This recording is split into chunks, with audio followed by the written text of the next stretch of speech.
Bro, Johnny master issue రోజు రోజు పెద్దదైపోతుంది. So పరారీలో ఉన్నారని ఈరోజు 4 టీమ్స్ని అరేంజ్ చేశారు. ఆయన ఫస్ట్ నుంచి పరారీలో ఉన్నాడు, ఇప్పుడు చెప్పడం ఏంది? ఫస్ట్ నుంచి ఫోన్ స్విచ్ ఆఫ్ వస్తున్నాయి కదా. ఆ టీం నెంబర్లో ఎవరైతే ఆయన వెనకమాల అసిస్టెంట్లు ఉన్నారో 10 మంది, వాళ్ళందరికీ కూడా ఫోన్లు స్విచ్ ఆఫ్ వస్తున్నాయి. సో ఇప్పుడు మీరు కూడా చాలా ఛానల్స్కి ఎంట్రీస్కి ఇట్లా క్లీన్ మెయింటైన్ చేశారు, ఈవెంట్స్ చేశారు. సో మీ దగ్గర అలాంటి ఎప్పుడన్నా సిచ్యువేషన్ ఎదురైంది? నేను ఆయన పర్సనల్గా చూసినప్పుడైతే ఇది గుడ్గానే ఉన్నాడు. ఏమి మా ముందు కానీ మేము తీసుకెళ్ళిన పరిచయం చేసిన టీం నెంబర్లో కానీ డ్యాన్స్ చేయించడం కానీ అవన్నీ కూడా బాగానే చేశాడు. పేమెంట్ విషయంలో కూడా బాగానే ఇచ్చేసాడు. కానీ ఇలా బయటకు వచ్చిన దానికి ఫస్ట్ నేనే నమ్మలేదు. అంటే ముసుగులో ఇలా జరుగుతున్నాయా అని నేను అనుకున్నాను. అది సో పేమెంట్ విషయంలో కూడా రెచ్చగొట్టి ఎవరైతే ఇప్పుడు కార్మికులు ఉంటారో డైలీ వెళ్ళే వాళ్ళకి కూడా అట్లా పెంచేసి వాళ్ళకి అవకాశాలు రాకుండా తన ఆ ప్రెసిడెంట్ అయిన తర్వాత కూడా చాలా ఇష్యూలు క్రియేట్ చేశారు అనేది కూడా ఇప్పుడిప్పుడే బయటపడుతుంది. యాక్చువల్గా జానీ మాస్టర్ గారు ప్రెసిడెంట్ అవ్వకముందు కార్డు విలువ వచ్చి 2 లక్షలు. ఆయన ప్రెసిడెంట్ అయ్యాక 4 లక్షలు. ఆ 4 లక్షలు పెట్టి తీసుకున్నా సరే లోపల బ్యాక్గ్రౌండ్ డ్యాన్సర్గా ఉంచాడు తప్ప ఆయన ముందుకైతే ఎవరిని రానివ్వాల.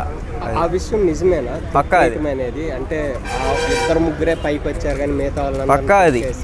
ఎన్ని రోజులు ఎన్ని సంవత్సరాలు ఉన్నా ఆయన పక్కన అసిస్టెంట్గా చేయటమే తప్ప బయటికి ఒక మూవీలో ఆయన చెప్పి పంపించడం అన్నది లేదు. అది కరెక్ట్.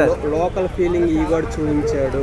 అంటే ఎక్కువ ముంబై నుండి చేశారు, అటు ఎట్లా చేశారు, అటు ఎట్లా. ఇంకొకటి మీ అందరికీ తెలియాల్సిన నిజం ఏంటంటే ఆయన ఏ డ్యాన్స్ పెట్టినా ఆ బ్యాక్గ్రౌండ్ ఎవరైతే ఉన్నారో వాళ్ళందరూ కూడా మన తెలుగు వాళ్ళు కాదు. తెలుగు వాళ్ళని అసలు వాడ్డా ఆయన పెట్టడు కూడా, ఛాన్స్ ఇవ్వడు. బొంబాయి, ఢిల్లీ, చెన్నై అలాంటి వాళ్ళని తీసుకొస్తాడు. అలా తీసుకొచ్చిన బ్యాక్గ్రౌండ్ ఏదైతే ఉందో వాళ్ళని చూసి బ్యాక్గ్రౌండ్ సెట్ అయితే వేస్తాడు.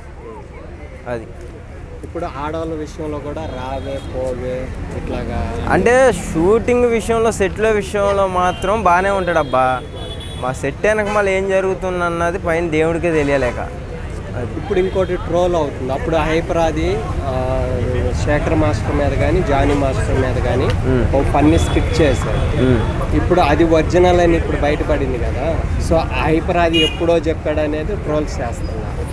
హైపరాది యాక్చువల్గా అప్పుడు చెప్పింది నార్మల్గా చెప్పాడు, ఏదో వచ్చింది ఏదో చెప్పాడు. కానీ అదే వాటి ఈరోజు నిజమైంది. కరెక్టే అది కూడా.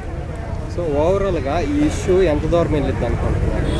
ఇది మాత్రం ఇండస్ట్రీకి గుర్తులేని మచ్చ అయితే ఉండిపోద్ది అబ్బా. ఎందుకంటే ఆయన చెయ్యలేదు అంటే ఈ పార్టీకి ఒక మీడియా ముందుకు వచ్చి నిజాలు కాదు ఇవన్నీ కూడా ప్రూఫ్ చూపించమని మాట్లాడతాడు.